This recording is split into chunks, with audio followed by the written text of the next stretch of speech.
Hello दोस्तों, आप सभी के मेरे यूट्यूब चैनल में स्वागत है। आज हम लोग एक महत्वपूर्ण टॉपिक को देखेंगे। जयप्रकाश नारायण के बारे में देखेंगे। उनकी एक अवधारणा है संपूर्ण क्रांति, उनके बारे में देखेंगे। उन्होंने संपूर्ण क्रांति की जो नारा दिया है तो उसमें किन किन बातों को, किन किन शब्दों को उन्होंने उनमें सम्मिलित किए हैं, समावेश किए हैं। तो अब उन्होंने किस प्रकार से समाज को बदलने के लिए, व्यक्ति में परिवर्तन के लिए, राष्ट्र में परिवर्तन के लिए बात करते हैं। चलिए तो शुरू करते हैं। सबसे पहले देखते हैं कि उन्होंने क्या दिया कि जयप्रकाश नारायण जी ने की एक अवधारणा है संपूर्ण क्रांति। तो उन्होंने संपूर्ण क्रांति के बारे में सही से बताया है कि संपूर्ण क्रांति क्या है, क्या क्या किया जाएगा तो समाज में परिवर्तन हो जाएगा, देश में परिवर्तन, व्यक्ति में परिवर्तन होता है। तो उन्होंने एक भाषण दिए, स्पीच दिए गांधी मैदान में 5 जून 1974 को गांधी मैदान में उन्होंने एक भाषण दिया था। उन्हें उन स्पीच में अपने अनुभव बताया था कि 5 जून को जब दे रहे थे भाषण तो देश में उनके सामने बहुत सारे परिस्थितियाँ थी। उनकी अपनी एक सोच थी। तो उन्होंने देखिए क्या ये सब चीज़ें उन्होंने बताया है। तो इनको हम क्रमवार अध्ययन करेंगे। सबसे पहले उनके कुछ पहले जो तीन उनके सामने जो कारण था उनको देख लेते हैं। ये क्या क्या कारण था, कौन कौन सी परिस्थितियाँ थी कि उनको इस प्रकार के अवधारणा विकसित करना पड़ा, इस प्रकार के नारा देना पड़ा जो हर एग्जाम में पूछा जाता है। उनके कुछ इंपॉर्टेंट क्वेश्चन यहाँ पे देखेंगे। उनके जन्म से संबंधित उन्होंने एक पार्टी की स्थापना की, मैंने एक दल बनाया था उन्होंने, आज़ाद दस्ता दल। तो इन्होंने अंग्रेजों किस तरह से विरोध किए थे, भारत में जब सरकार चल रही थी इंदिरा गांधी की उस समय कितने विरोध किए थे, ये सब चीज़ों को हम देखेंगे। चलिए शुरू करते हैं। उनके समय में छात्र और युवा शक्ति का उदय बहुत तेज हो रहा था, जैसे आज भी, आज तो उनसे भी बढ़ के हो गया। जो भी आज नेताजी है, मानिए आप देखिए उनके मुलायम सिंह यादव, नीतीश कुमार जी, अभी लालू प्रसाद यादव, सुशील कुमार मोदी, जितने में समाजवादी नेता हुए, जितने भी सोशल वर्कर उस समय के उनके साथ हुए थे, सब इन्हीं से चला थे। मैंने इनके आंदोलन में इनसे बहुत प्रभावित थे, ये भी किसी से प्रभावित थे। तो इन्होंने इनसे प्रभावित थे। तो इन्होंने अपने बाद में जब इनकी मृत्यु हो जाती तो लोगों ने साथ में तो काम किए कुछ दिन, फिर बाद में अलग अलग होकर पार्टी अपना बनाई। तो इनके सामने देखिए छात्र और युवा शक्ति का उदय बहुत तेज हो रहा था। तो इनके सामने क्या किए थे कि जो सरकारी तंत्र था ना, सरकारी तंत्र में जो भी सरकारी सिस्टम जो नौकरशाह थे उनमें क्या था, भ्रष्टाचार बहुत ज़्यादा था। आज तो चरम सीमा हो गया, लेकिन उस समय तो सोचिए कि उनकी कल्पना थी, जबकि उन्होंने 1974 में किए थे। आज देखिए कितना साल हो गया, आज 2020 हो गया, तो 26 साल वो जो मैंने आपका 46 साल हो गया इनके देखते हुए आप। तो भ्रष्टाचार थी, आर्थिक स्थिति उस समय भी देखिए कितनी खराब थी, आज की स्थिति देखिए कितना खराब है अभी भी। नौजवानों में क्या था, ब्याह बेरोजगारी था। आज तो नहीं बोला कि हर चीज़ चरम सीमा पर नहीं पहुंच गई है। महंगाई भी वही पूछिए कहाँ चल गई, पता नहीं चला कि इसकी महंगाई अब कितना और जाएगी। ये सब चीज़ों उस समय भी थी। आज तो इतने ना कारण बन गया देश में, कीमत पूछिए। इनके कारण हर जगह जितने भी तस्करी हो रहा है, जितने भी भ्रष्टाचार हो रहा है, बेरोजगारी फैल रही है, करो जनसंख्या पर उन्होंने बहुत सारे बात कहे थे, इसमें आपको आएगा। फिर उन्होंने राजनीति में कुछ परिवर्तन के लिए, समाज परिवर्तन के लिए एक चीज़ और देखे थे, उन्होंने प्रतिनिधि भ्रष्ट देखे थे। अक्षम जो भी शासक अधिकारी हो रहे थे, जो वो भी उसको विरोध किए थे उन्होंने। भाई भतीजावाद करके आज भी चलता है कि भाई भतीजावाद अगर देखेंगे तो पार्टी में बहुत सारे हैं। जैसे कांग्रेस पार्टी का आप ले लीजिए, आपको एग्जाम्पल के तौर पर हम कहें, एग्जाम्पल पेश करना चाहिए, किसी पार्टी का विरोध नहीं करें, आप उसको देख लीजिए। आप बिहार में देखिए कि इनकी आरजेडी के देख लीजिए, उनके लड़के खुद हुए। उत्तर प्रदेश में देखिए मुलायम सिंह यादव, उनके लड़के खुद ही कांग्रेस में इन आइए रहा है। तो इन सब चीज़ों को उन्होंने बोला कि हटाना पड़ेगा, इनको सत्ता से हटाना पड़ेगा। जब तक ये नहीं हटेंगे उसके बाद ही व्यक्ति और समाज में परिवर्तन के कार्य होगा। जब तक ये नहीं होंगे तब तक कुछ प्रकार का नहीं था। उन्होंने उदाहरण संपूर्ण क्रांति के तब दिए। ये सब परिस्थितियाँ उनके सामने थी, तब उन्होंने क्या किया, संपूर्ण क्रांति के नारा दिए। क्रांति संपूर्ण मतलब पूरा हर तरह क्षेत्र में परिवर्तन, आर्थिक, सामाजिक, राजनीतिक, धार्मिक, हर क्षेत्र में भी। तो क्रांति का मतलब क्या होता है, क्रांति का मतलब क्या होता है, क्रांति का मतलब होता है परिवर्तन। परिवर्तन होता है, बदलाव होता है,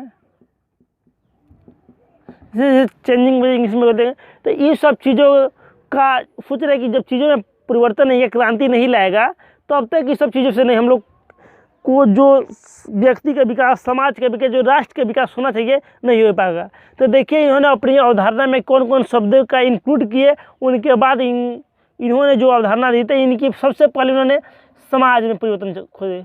संपूर्ण क्रांति मतलब क्या आपको बताया है, परिवर्तन बदलाव होता है, तो समाज में परिवर्तन होना चाहिए, आर्थिक परिवर्तन होना चाहिए, राजनीतिक परिवर्तन होना चाहिए, सांस्कृतिक परिवर्तन होना चाहिए, वैचारिक परिवर्तन होना चाहिए, शैक्षणिक परिवर्तन होना चाहिए, आध्यात्मिक परिवर्तन होना चाहिए। तो इन्होंने इसमें और सारे शब्दों को इंक्लूड किए होंगे। इनको अगर आपको इन सब चीज़ों को अच्छा सवर भी देखना है तो अभी हम पिछले साल दिसंबर में गए थे लखनऊ। मुलायम सिंह यादव ने वहाँ खुद बनवा रहे हैं कि जयप्रकाश नारायण अंतर्राष्ट्रीय केंद्र बनवा रहे हैं। तो वहाँ पे हम इनको देखें, इसी तरह से चार्ट बनाया हुआ था, बहुत अच्छे से वहाँ पे चार्ट बनाया हुआ था।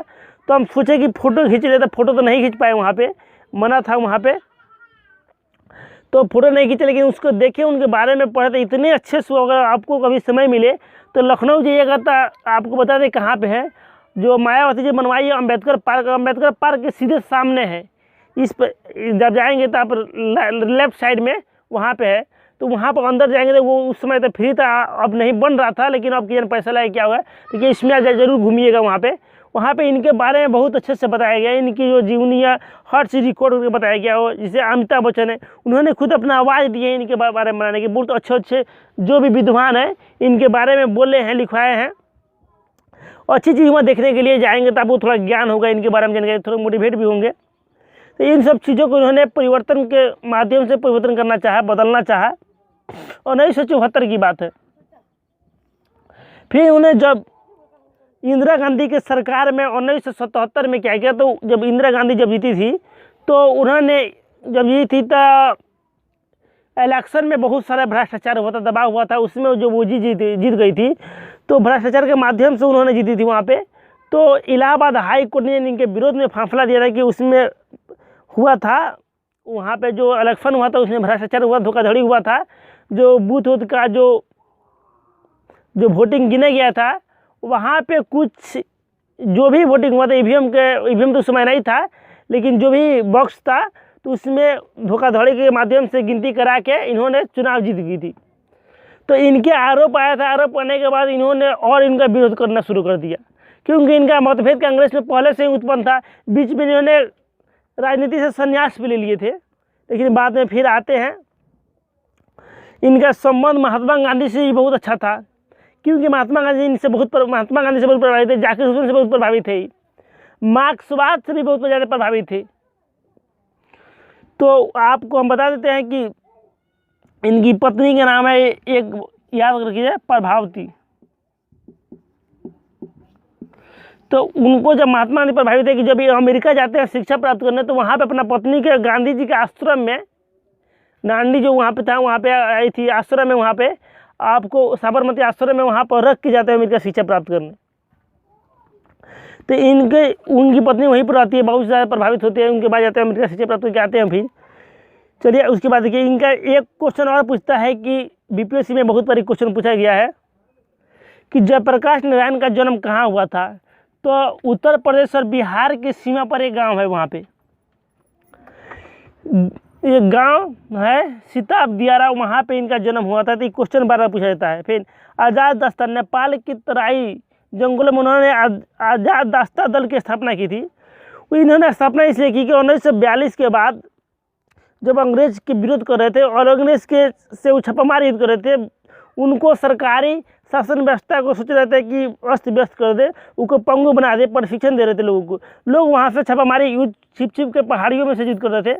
इससे स्थानीय लोगों को मिला कि उन्होंने नेपाल के तराई क्षेत्र में इस पार्टी का स्थापना की। अंग्रेजों को बहुत तंग किया है। इन मोदी ने बहुत सफल भी हुए, बाद में गिरफ्तार भी होते हैं। तो इस प्रकार से इन्होंने देश में और इनके बारे में बहुत सारे कुछ है, लेकिन मैं केवल यही चाहा हूँ कि इनकी संपूर्ण क्रांति के बारे में आप सबको बताए थोड़ा। इनसे जो क्यों इनकी सोच यहाँ तक क्यों पहुँच गई, कि इनके सामने कौन कौन सी परिस्थितियाँ थी, तो इन सब के बारे में हम बनाने की कोशिश की।